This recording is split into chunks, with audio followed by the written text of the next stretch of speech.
Welcome back guys. Today we're looking at the Porsche Carrera GT, or the Type 980 as it was codenamed internally by Porsche.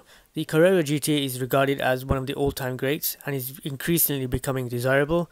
The car was launched in 2003 with production ending in 2007. A total of 1,270 cars were produced and only 49 coming to the UK. The car you're looking at now is a US spec car. Nearly half of all CGTs ended up in the United States. Now, I want to talk briefly on how this car came about. It has an interesting background and a connection with motorsport, and you'll see aspects of the car inspired by motorsport, both past and present.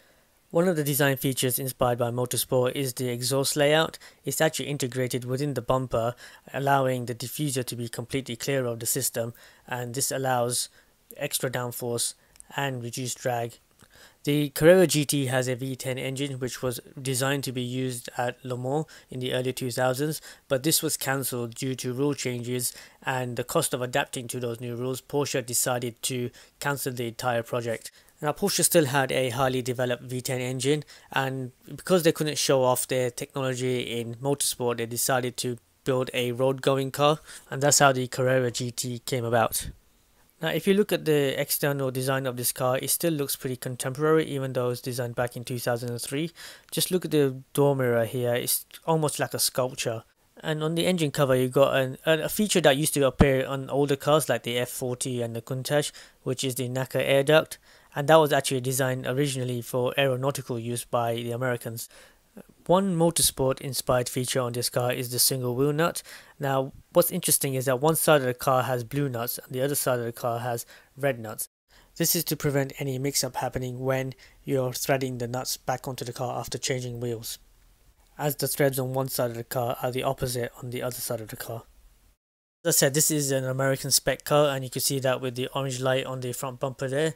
It's not the nicest feature, and I've never really understood why the authorities require that. This car also has 950 miles on it at the time of filming, so it's virtually a brand new car. It hasn't even been run in yet, which is a bit of a shame. I think cars like this should be used. It's a modern car, which means that they are going to be reliable and they won't be breaking down all the time, unlike classics from the 60s, 70s or 80s, which you might have to be a little bit careful with. Now, if you want to see what this car is really capable of doing, there's a video called Porsche Carrera GT Goes Insane on YouTube.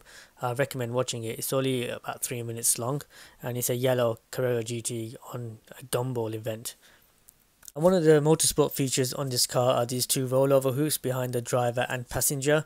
They're clearly from the LMP1 car from the era, and it also allows the car to be a spider rather than a hardtop. Now, moving on to the interior of the Carrera GT, which is pretty basic compared to modern day cars.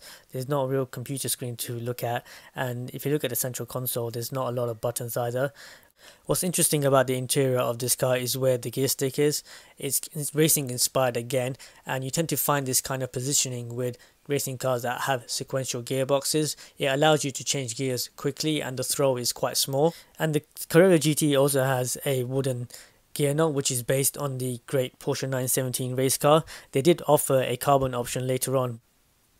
Here we can see the rollover hoops again, along with the racing bucket seats made from carbon fiber. This car also has carbon fiber door panels, which you'll see in the next shot.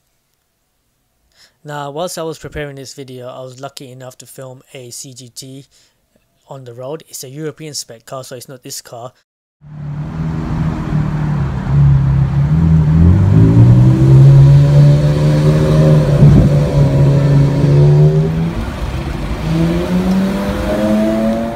Thank you for watching. I hope you liked this video, and don't forget to subscribe below.